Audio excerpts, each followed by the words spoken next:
Sir पिछली बार जब यही समय था, जो भी एसओपी हम निकालते थे, लोग उस एसओपी की पालना करते थे, प्रशासन भी करवाता था। अब हमने निकाली एसओपी तो, लेकिन उनकी पालना तो हो नहीं रही, पब्लिक के द्वारा भी नहीं हो रही है, और थोड़ा प्रशासन भी लंबे समय से इस काम में लगा हुआ था, तो वो भी थोड़ा सा ढिलाई है। अभी सबसे जरूरी चीज है कारणों को खोजना। भी अभी एक कारण ये आया कि जिन पड़ोसी राज्यों में ज्यादा पॉजिटिव केसेस हैं, वहां के लोगों का आरटीपीसीआर टेस्ट हमने अनिवार्य किया है। एक कारण पता चला ये तो, लेकिन और कौन से कारण हैं जिनकी वजह से ज्यादा स्प्रेड हो रहा है, उन पे भी थोड़ा फोकस करने की जरूरत है। दूसरा, हमारे कुछ जिले ऐसे हैं जहां ज्यादा पॉजिटिव केसेस आए हैं, तो वहां से भी अगर दूसरे जिलों में लोग जाएंगे तो भी संक्रमण बढ़ सकता है। तो जो पहले हमने किया था पिछले साल भी, इसको डिस्करेज करने का कि 15 दिन कम से कम राजस्थान में उन जिलों में लोग नहीं जाएं जहां ज्यादा पॉजिटिव केसेस हैं। वैक्सीनेशन का तो जैसा सभी लोगों ने कहा कि अब डरने की कोई जरूरत नहीं, कोई साइड इफेक्ट नहीं है। तो मैं भी अपील करना चाहूंगा कि 45 साल से ऊपर के जितने भी हमारे लोग हैं, उनको आगे आके वैक्सीनेट कराना चाहिए अपने आप को।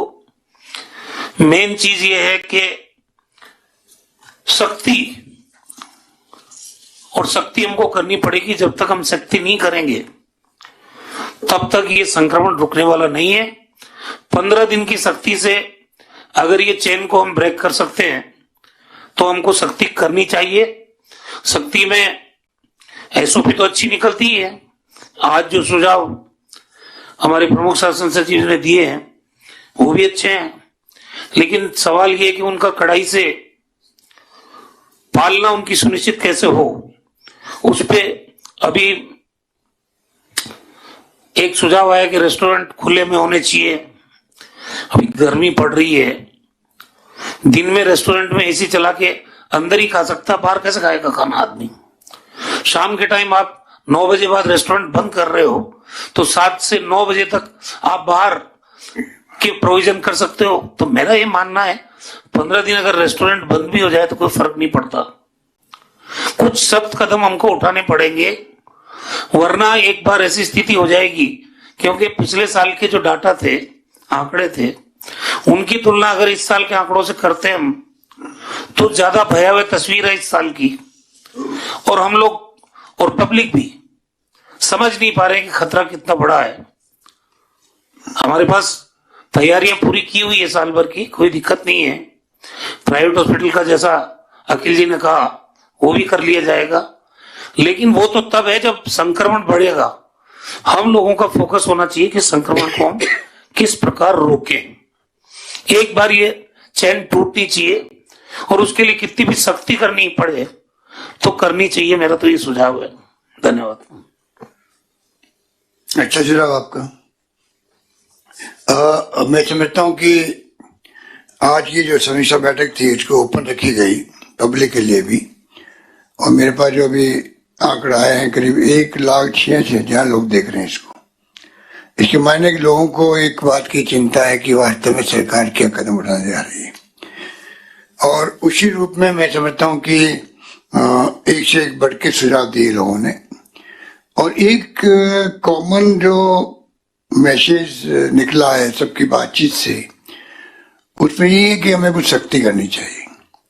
और क्योंकि पहले जब 1 साल पहले जब शुरुआत हुई थी, तब एक प्रकार से पब्लिक ने साथ दिया, और तमाम लोग जो सरकारी कर्मचारी, गैर कर्मचारी, डॉक्टर फैटर्निटी तो थी, पर साथ में राजनीतिक पार्टियों लोगों ने भी, एनजीओ ने, धर्मगुरुओं ने, सबने साथ दिया। एक माहौल बन गया राजस्थान के अंदर। राजस्थान की तारीफ भी पूरे देश के अंदर हुई, अभी भी हो रही है। इसलिए हम अफोर्ड नहीं कर सकते कि उस वक्त में अगर भीलवाड़ा मॉडल देश पर देश के बाहर गया और पूरे देश के अंदर कोविड को लेकर राजस्थान को एप्रिशिएट होने किया, यानी मैनेजमेंट को, और वो करने लायक भी था, क्योंकि जो डेथ रेट थी या रिकवरी रेट थी सब ठीक थी। और आरटीपीसीआर टेस्ट भी एकमात्र राजस्थान तमिलनाडु थे जिसने आरटीपीसीआर टेस्ट किए, जो कि पूरे विश्व के अंदर सबसे क्रेडिबल टेस्ट है। बाकी राज्यों ने जो है गालमेल किया, तो प्रधानमंत्री जी को कहना पड़ा अभी 15 दिन पहले जब इश्यू हुई थी कि सब राज्यों को कम से कम 70% टेस्ट तो आरटीपीसीआर करना चाहिए, और तब राज्य ने 100% टेस्ट पीसीआर ने आरटीपीसीआर की। तो मैं जो कहना चाह रहा था कि ये तमाम बातें तो हो गई, उस वक्त क्वारंटाइन सेंटर बन गए, 1 लाख बेड चिन्हित कर लिए हम लोगों ने, पता नहीं महामारी क्या रूप लेगी, ऑक्सीजन सिलेंडर या ऑक्सीजन के जनरेशन करने के इंतजाम या ऑक्सीजन की पाइपलाइन, वो भी सब तैयारी हो गई, वेंटिलेटर तैयार हो गए, मेरे ख्याल में कोई कमी नहीं रही। टेस्ट भी 0 से 70,000 पहुंच गए कैपेसिटी हमारी। अब जो माहौल बना है उसमें मैं समझता हूँ जब तक कुछ ऐसे कदम नहीं उठाए कि जिससे लोगों को झटका लगे कि वास्तव में जरूरी है ये जो प्रोटोकॉल दिया गया सरकार द्वारा, इसमें केंद्र को भी आगे आना चाहिए। जब केंद्र सरकार को मालूम है कि पिछली बार करीब 7-8 बार पीसी की होगी पूरे देश के अंदर, और एसओपी जारी होती थी केंद्र से। अभय कुमार जी बताएंगे कि अब जो कल आपकी कैबिनेट सेक्रेटरी ने पीसी करी है वो एक प्रकार एसओपी के रूप में या एडवाइजरी के रूप में है, या वो एसओपी जारी करेंगे? अभी कोई ऐसी कोई अप्रोच नहीं उनकी। मेरे ख्याल से अभी कोई निर्देश जारी नहीं होंगे सर। तो मेरे ख्याल पूरे मुल्क में जब एक बार एक ऐसा माहौल बन गया है कि महाराष्ट्र में तो सबके सामने है, बाकी राज्यों में फैल रहा है, तो एक डिसिप्लिन लाने के लिए जरूरी है कि एक प्रकार केंद्र सरकार खुद एसओपी जारी करे। एक तो मेरा मानना ये, और हमें मांग भी करनी चाहिए उनसे, उसका इम्पैक्ट पड़ेगा। क्योंकि पब्लिक ये देखिए, वो तो उनकी भी गलती नहीं है। 1 साल तक आदमी देखते देखते फिर वो एक कॉन्फिडेंस अलग आ जाता है और वो भय मिट जाता है। अब वैक्सीनेशन हो रहा है, अच्छी बात है, वैक्सीनेशन को इसमें कोई दोहराई नहीं, हमें पूरी ताकत से करना चाहिए। जब आपने शुरू किया तो कंट्री में नंबर 1 रहे आप अभी तक भी, अब मेरे ख्याल से नंबर 1 पे नहीं होंगे। महाराष्ट्र आगे हो गया कोई बहुत बड़ी बात नहीं, परंतु पूरे देश के अंदर हम लोग नंबर 1 पे या नंबर 1 के आसपास थे, अभी भी नंबर 1 पे रहे, ये हमारा प्रयास होना चाहिए। वैक्सीनेशन और वैक्सीन वास्तव में जरूरी है, लोग समझ नहीं पा रहे। अगर वैक्सीन लगा लेते हो आप, हो सकता है उसके बाद में आपको पॉजिटिव आ जाए, पर कम से कम जान बच जाती है। वो तो व्यवस्था वैक्सीन कर ही देता आपकी। जो एक्सपर्ट की राय है उसके हिसाब से अगर आप वैक्सीनेशन करवा लेते हो, उसके बाद में आप हो सकता है कि आप पॉजिटिव आ जाओ, इसीलिए कहा जाता है कि वैक्सीन लेने के बाद में आप मास्क लगाओ, और मान लीजिए उसके बावजूद भी आप आ गए, तो ये कम से कम लोगों की धारणा है और एक्सपर्ट की राय है कि उस तरह सीरियसनेस नहीं होगा आपका कोविड जो पहले फेज में हुआ था। तो ये बहुत बड़ी उपलब्धि है। ये तो साइंटिस्टों ने बहुत कम समय में ये वैक्सीन इजाद करी, कोई कम बात नहीं है। लोग कहते हैं 4-5 साल लगते हैं वैक्सीन बनाने के अंदर।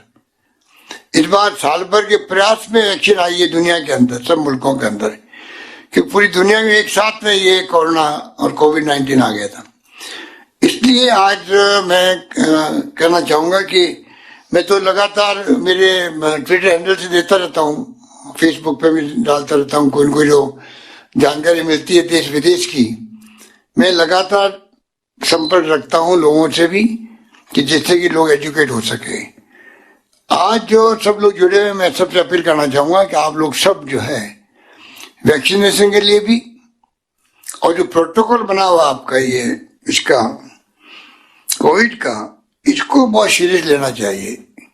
क्योंकि मास्क जो है वो वैक्सीन की तरह इम्पोर्टेंट है, बल्कि कुछ लोग तो कहते हैं वैक्सीन ही ज्यादा इम्पोर्टेंट मास्क होता है। तो मास्क, सोशल डिस्टेंसिंग और हाथ धोना बार बार, ये कोई कम प्रोटोकॉल नहीं है।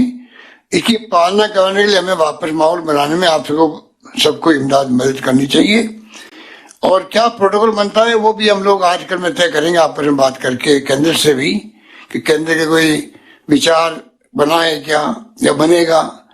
तो मैं समझता हूँ आज या कल तक अपन कोई अगर एसओपी जारी करना चाहेंगे राजस्थान में, केंद्र करेगा तो सबसे सुंदर, अगर नहीं करेगा तो हमें मजबूर होकर हमें अपनी एसओपी जारी करनी पड़ेगी, वो भी करेंगे। लास्ट में मैं हमारे नेता साहब को, महेंद्र सोनी जी को कहना चाहूंगा कि अब जो वार्ता में सुनी है उस हिसाब से आप समझोगे, आप नए सिरे से पूरा प्लानिंग करना आपको। अभी जो आपने ब्रीफ किया है वो अभी परिणत हो रही है, वो नहीं चलेगी। अब आप क्या, एक तो वैक्सीनेशन के लिए एग्रेसिव होकर आप कैंपेन कर रहे हैं, और ये प्रोटोकॉल की बात है, क्योंकि जो आंकड़े आपके सामने हैं तो आप वो फिगर दे सकते हैं पब्लिक के सामने होर्डिंग्स के अंदर, कंपेयर करते हुए कि पिछले साल इन दिनों में या अभी के आज तारीख में 10 दिन पहले 20 दिन पहले में क्या फर्क है, किस गति से 2000 दिन का आपने कहा था, कितने दिन का था?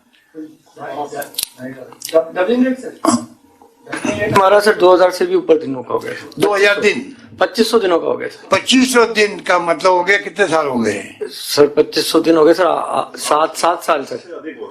तो 8 साल डबल रेट से आप वापस आ गए हो 200 दिन, 224 दिन। तो इसका मतलब आप समझ जाइए कि कितनी स्थिति बिगड़ती जा रही है, कितनी चिंताजनक स्थिति है। आप कुछ सोच सकते हो, सब सोच सकते हैं।